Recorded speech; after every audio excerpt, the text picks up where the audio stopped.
దేవునికి స్తోత్రం. ప్రియ సంగమా, ఇక్కడ గమనించినట్లయితే ఇశ్రాయేలీల మనుషుల యొక్క పశువుల యొక్క ప్రథమ సంతతి.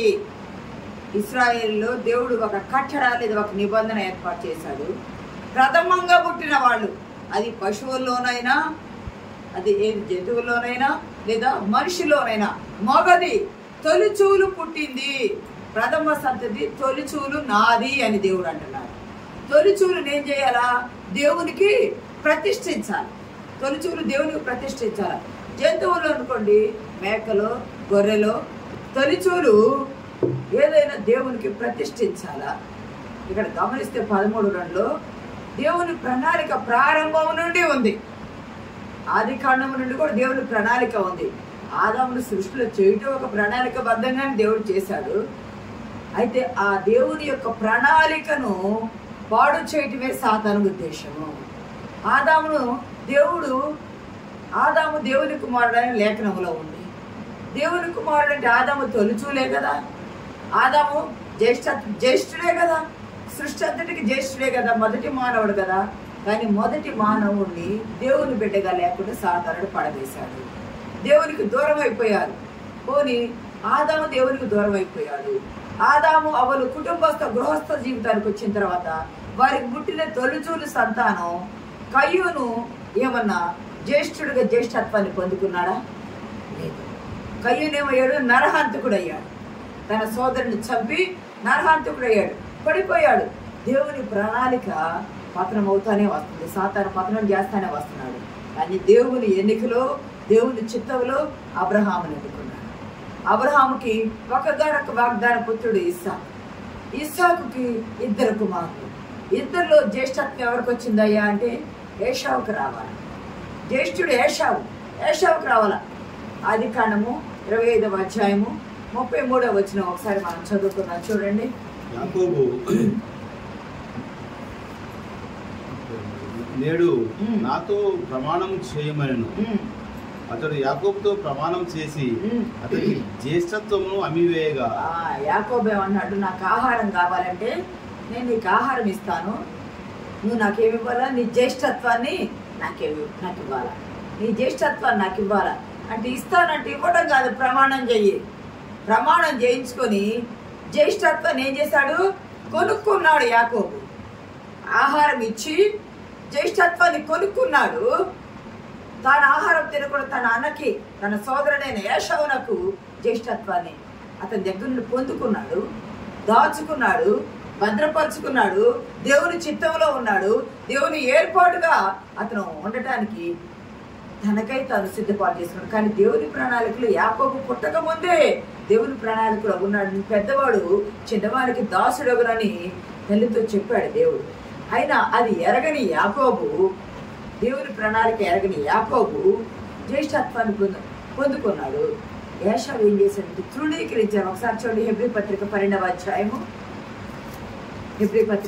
అధ్యాయము 16వ వచనంలో, ఒక పూట కూటి కొరకు తన జ్యేష్ఠత్వపు హక్కును అమ్మి వేసిన ఏషావు వంటి భ్రష్టుడైనను, ఏషావు వంటి ఒక్క పూట కూటి కొరకు జ్యేష్ఠత్వపు హక్కును అమ్మి వేసిన భ్రష్టుడైన వ్యభిచారి అయిన మనసు ఉండే ఏషావు వంటి వారు మీలో ఎవరైనా ఉన్నారేమో జాగ్రత్తగా పరీక్షించుకోమని హెబ్రీ పత్రిక కారు ద్వారా చెప్తున్నారు. పూట కూటి కొరకు తన జ్యేష్ఠత్వాన్ని అమ్మి వేసుకున్నాడు. జ్యేష్ఠత్వం అమ్మి వేసుకోవడం అంటే జ్యేష్ఠునికి పాత నిబంధనలో కానీ మన భారతదేశంలో కొన్ని లెక్కల ప్రకారం కూడా జ్యేష్ఠునికి కొన్ని ప్రత్యేకతలు ఉంటాయి. ఏముంటాయి? 4 విషయాలు ఉంటాయి, 4 ప్రత్యేకతలు ఉంటాయి. ఇప్పుడు ఏదైనా ఆదాము పడిపోయాడు. దేవుడు అబ్రహాముని ఎన్నుకుని అతని సంతానం నుండి అంటాడు కదా, నీ గర్భవాసం నుండి రాజులు వస్తారయ్యా అని అన్నాడు కదా. రాజులు రావటము అంటే జ్యేష్ఠుడు రావటము అంటే మెస్సయ్య రావటము. మెస్సయ్య వస్తాడయ్యా అని నియమం ఉంది. అబ్రహాము గర్భవాసం నుండి మెస్సయ్య రావాలని నియమం ఉంది. ఒకటి అబ్రహాము నుండి దేవుడిచ్చిన అబ్రహాముకి ఇచ్చిన దానిలో నుండి జ్యేష్ఠుడే ప్రభుత్వం నడపాలా. మీకు గుర్తుందా? యెషయా గ్రంథం 9:6లో ఎలయనగా మనకు శిశువు పుట్టెను, మనకు కుమారుడు అనుగ్రహించబడెను, ఆయన భుజము మీద ఏముంటది? రాజ్యభారం ఉంటది. ఆయన భుజము మీద రాజ్యభారం. చదవండి ఆ మాట. ఎలయనగా మనకు శిశువు పుట్టెను, మనకు కుమారుడు అనుగ్రహింపబడెను, ఆయన భుజం మీద రాజ్యభారం, ఆయన భుజము మీద రాజ్యభారం ఉంటది. రాజ్యభారం మోపాడు తండ్రి అయిన దేవుడు. ఆ కుమారుడు మెస్సయ్య వస్తాడు. ఒకటి జ్యేష్ఠుల్లో నుండి వస్తాడు అనేది, ఎన్నుకున్న వారిలో నుండి వస్తాడనేది. మెస్సయ్య వస్తాడు జ్యేష్ఠుల్లో నుండి. ఆ జ్యేష్ఠుడే ప్రభుత్వం నడుపుతాడు. ఆ జ్యేష్ఠునికే ఆస్తిలో 2 భాగాలు వస్తాయి. ఆస్తిలో 2 తండ్రి బల ప్రారంభమని ఆస్తిలో 2 భాగాలు వస్తాయి. ఆ జ్యేష్ఠుడే కుటుంబానికి పెద్దగా ఉంటాడు. ఆ జ్యేష్ఠుడే యాజకత్వానికి లేదా మతాచారాలకు మరి పెద్దవారిగా ఉండి అతనే బలి అర్పణలు ఇవ్వడానికి అన్నిటికీ హక్కుదారుడు అవుతాడు. ఈ ఆధిక్యతలన్నీ ఈ 4 ఆధిక్యతలు ఏశావు తృణీకరించాడు. తన ఏమనుకున్నాడంటే ఒక్క పూట కూటి కొరకే కదా అని అనుకున్నాడు. కానీ దేవునితో ఏక మనసు కలిగి ఉండటం అనేది విడిచిపెట్టేశాడు. దేవునితో జ్యేష్ఠత్వము అంటే దేవునితో ఏక మనసు కలిగి ఉండి దేవుని సొత్తుగా, దేవుని ప్రజగా, దేవుని జనాంగంగా ఉండటానికి దేవుని కుమారుడిగా ఉండే ఆధిక్యతను ఏశావు తృణీకరించుకున్నాడు. ఆహారమే చూసుకున్నాడు తప్ప దేవుడిచ్చే ఆధిక్యతను చూసుకున్నాడు. ఈ లోకపు కూడు చూసుకున్నాడు కానీ పరలోకపు జీవాహారాన్ని చూడాల. మన 1 సమూయేలు గ్రంథము 2వ అధ్యాయం 30వ వచనంలో ఒక మాట అంటాడు, నన్ను గణపరచు వారిని గణపరచుదును, కావున యెహోవా కేదనగా నన్ను గణపరచువారిని నేను నన్ను గణపరచు వారిని గణపరచుదును, నన్ను తృణీకరించు వారు తృణీకారం పొందుదురు. ఇక్కడ ఏశావు దేవుడిచ్చిన జ్యేష్ఠత్వాన్ని తృణీకరించారు. దేవుడు అంటున్నాడు, నన్ను గణపరచు వారిని నేను గణపరుస్తాను. కడుపులో మొదలుకొని గణపరచడం ప్రారంభించాడు యాకోబు దేవుణ్ణి. దేవుడిని గణపరిచాడు. దేవుడు యాకోబును గణపరిచాడు.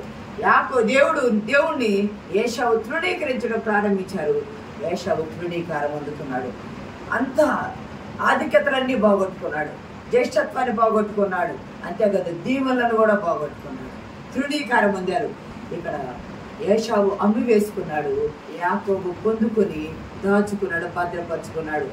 అంతేకాదు ఇక్కడ తర్వాత చూస్తే యాకోబు పెద్ద కుమారుడు కూడా ఉన్నాడు. యాకోబు పెద్ద కుమారుడు రూబేను కూడా జ్యేష్ఠత్వ హక్కును తృణీకరించుకున్నాడు. చంచలుడైపోయాడు, వ్యభిచారి అయిపోయాడు, యాజకత్వపు హక్కు నుండి కోల్పోయాడు, ఆస్తి నుండి కోల్పోయాడు.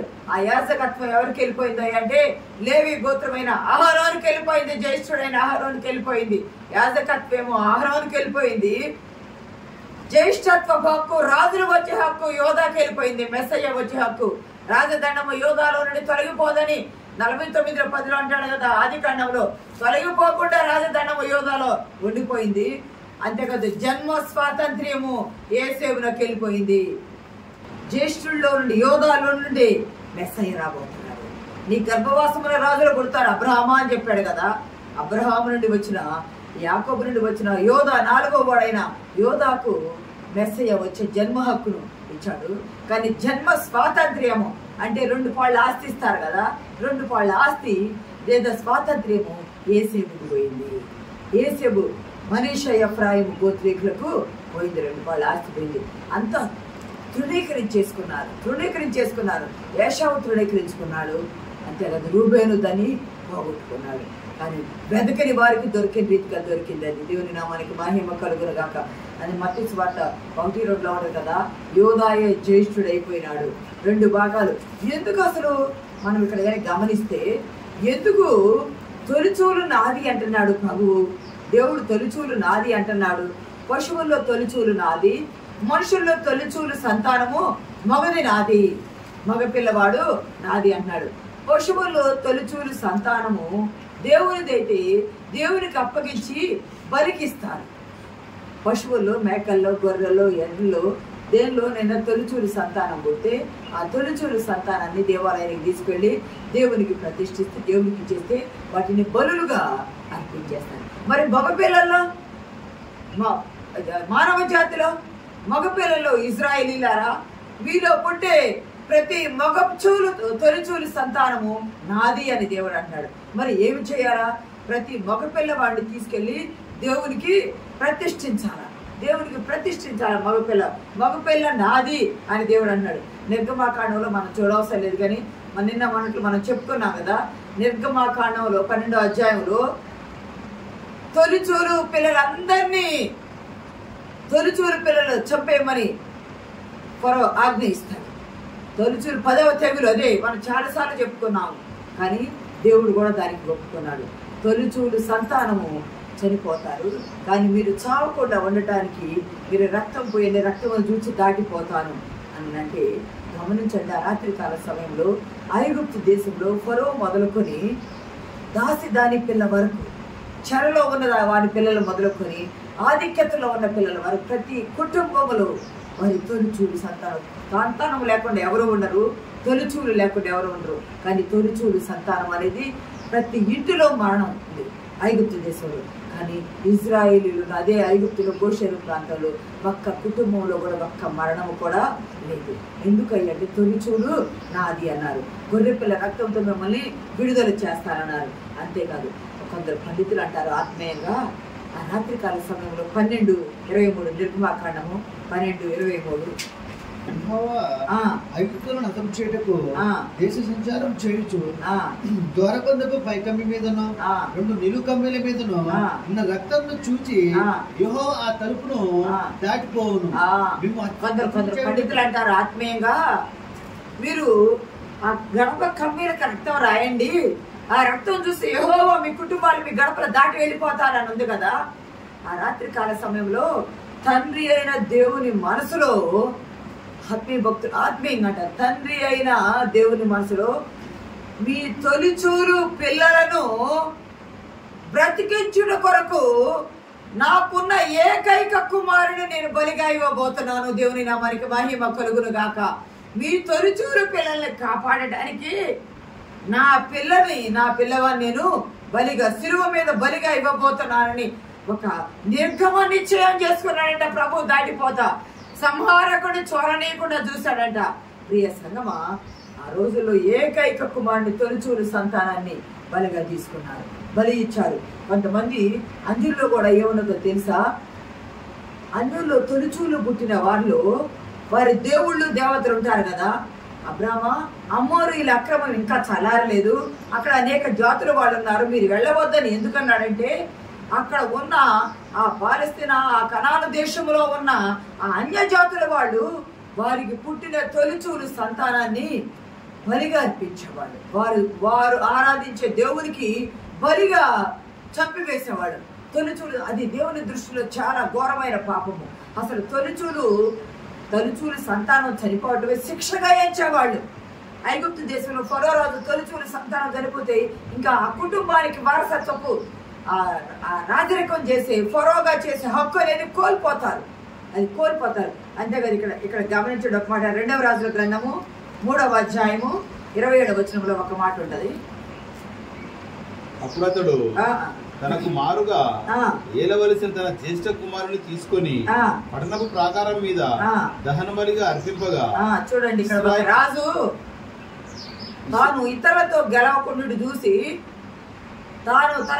తన తర్వాత తన కుమారుడు రాజ్యం వెళ్ళాలా, కానీ తాను రాజ్యం స్థిరపరచుకొని గెలవటం కోసమట పట్టణ ప్రాకారం మీద తన కుమారుని దహన బలిగా అర్పించేశాడండి. ఎంత ఘోరమైన సంఘటన ఇది. తన సొంత కుమారుని తన జ్యేష్ఠ కుమారుని ఆ ప్రాకారం మీద బలిగా అర్పించాడంట. ఆ రాజ్యం గెలవటం కోసం, రాజ్యం స్థిరపరచుకోవడం కోసం ఈ తొలిచూలు సంతానం చంపేసుకున్నాడు. ఆయన ఎంత పాతకం చేసుకున్నాడు. ఇది ఐగుప్తు దేశంలో కూడా చివరి తెగులుగా ఉంది. ఆ తెగులు ఇజ్రాయేలీలకు విడుదలగా ఉంది. ఈ సంగమా దేవుని బిడ్డలారా, సంఖ్యాకాండములు అంటున్నాడు బాబు. సంఖ్యాకాండం 3వ అధ్యాయంలో 41వ వచనం ఒకసారి చదవండి. నేనే యెహోవాను, నీవు ఇశ్రాయేలులో తొలిచూలు అయిన ప్రతి మగపిల్లకు మారుగా లేవీయులను, ఇశ్రాయేలు పశువులలో తొలిచూలు అయిన ప్రతి దానికి మారుగా లేవీయుల పశువులను నా నిమిత్తం తీసుకునవలెను.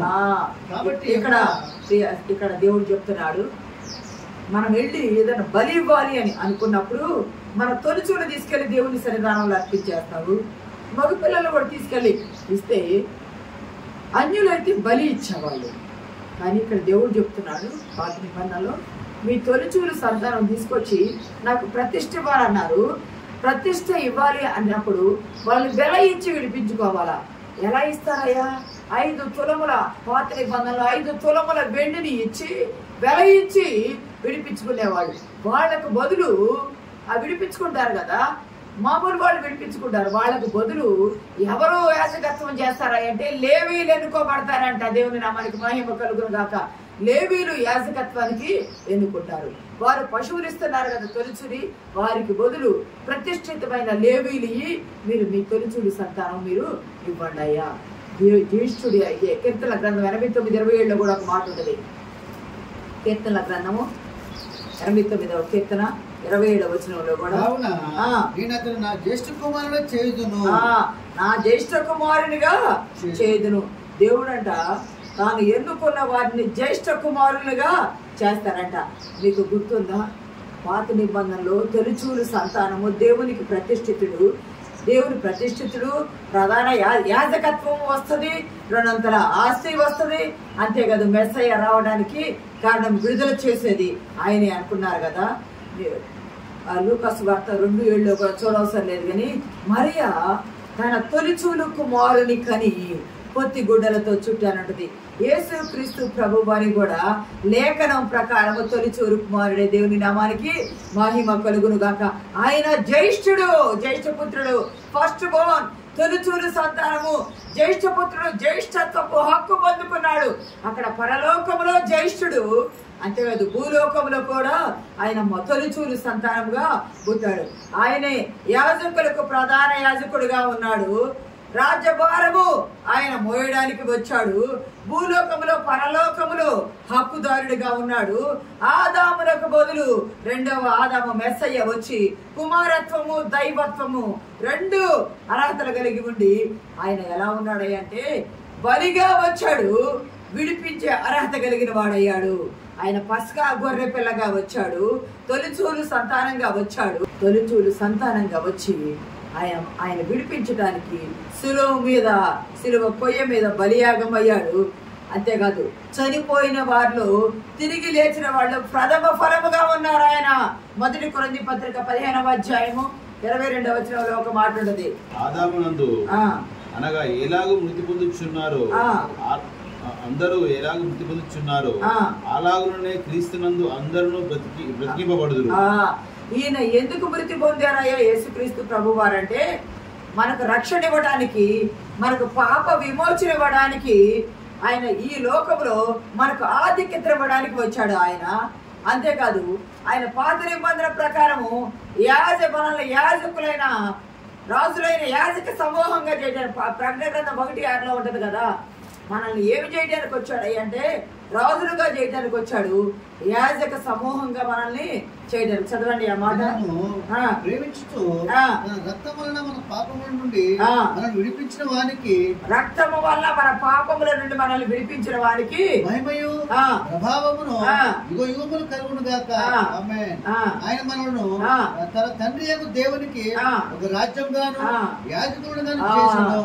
దేవుడు ఎందుకు వచ్చాడయ్యా యేసుక్రీస్తు ప్రభు వారంటే మనల్ని పాపాల నుండి విమోచించడానికి, తొలిచూలు సంతానంగా వచ్చి బలి అవ్వడానికి వచ్చాడు, రక్షణ ఇచ్చాడు. అది మనకిచ్చిన ఆధిక్యత.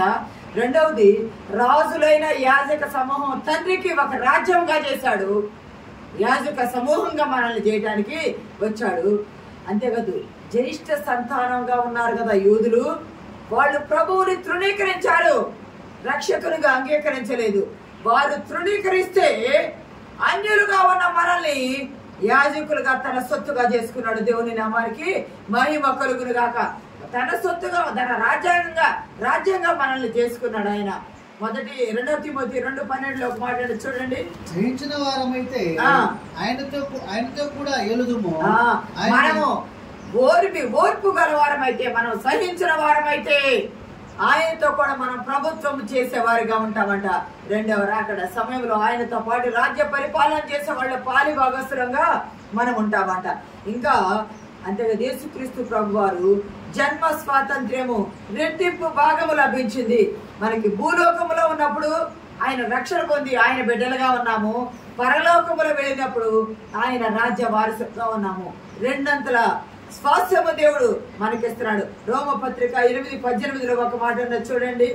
మన ఎడల ప్రత్యక్షము కాబోవు మహిమ ఎదుట ఇప్పటి కాలపు శ్రమలు ఎన్నతగినవి కావని ఎదుచున్నాను.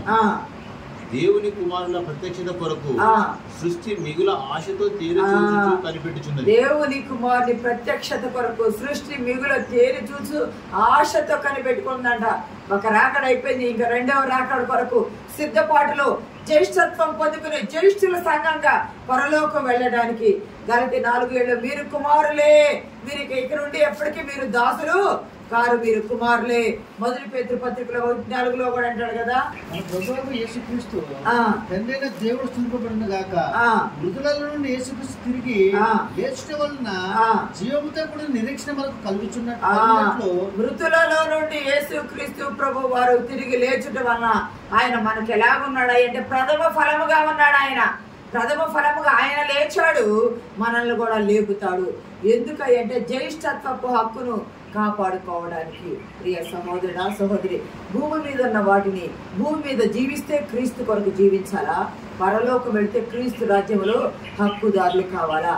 ఎందుకయ్యా అంటే జ్యేష్ఠులుగా 4 హక్కులను మనకి ఇచ్చాడు దేవుడు. ఆ 4 హక్కుల్లో మెస్సయ్య కొరకు మనం ఎదురు చూస్తాం. ఆయన మనకు రక్షణ ఇచ్చాడు, యేసుక్రీస్తు ప్రభు గారుగా వచ్చి. అంతేకాదు ఆయన రాజ్యభారంలో మనం పాలిభాగస్తులు చేస్తున్నాడు. అంతేకాదు భూలోకములో పరలోకములో మనల్ని 2 ఆస్తికి కర్తలుగా చేస్తూ ఉన్నాడు. అంతేకాదు మనల్ని రాజులైన యాజక సమూహంగా ఆయన చేస్తూ ఉన్నాడు. ఆయన తొలిచూలుగా వచ్చి ప్రథమ తొలిచూలు సంతానం దేవునికి ప్రతిష్ఠితుడు. అక్కడ బలివ్వకూడదని పాత నిబంధనలు దేవుడు కోరి ఉన్నాడు. తన తొలిచూలు పిల్లల్ని ప్రతిష్ఠించమని ఆయన సేవకు ఎన్నుకున్నాడు లేవీయులను. కానీ ఇక్కడ తన కుమారుడు యాజకులకు ప్రధాన యాజకుడు, ఏకైక కుమారుడు జ్యేష్ఠుడైన యేసుక్రీస్తు ప్రభు వారు శిలువ మీద బలి ఇచ్చి ఆ తొలిచూలు బలి ద్వారా మనకు రక్షణ, పాప విమోచన, పరలోక ప్రాప్తిని కలుగజేశాడు. మనం కూడా విశ్వాసంతో మన కొరకు బలి అయిన క్రీస్తు వైపు చూస్తూ ఓర్పుతో సహనంతో ఆయన రాజ్యంలో పాలి భాగస్తులు పరిశుద్ధాత్మ దేవుడు మనకు సహాయం దయచేయును గాక. ఆమేన్.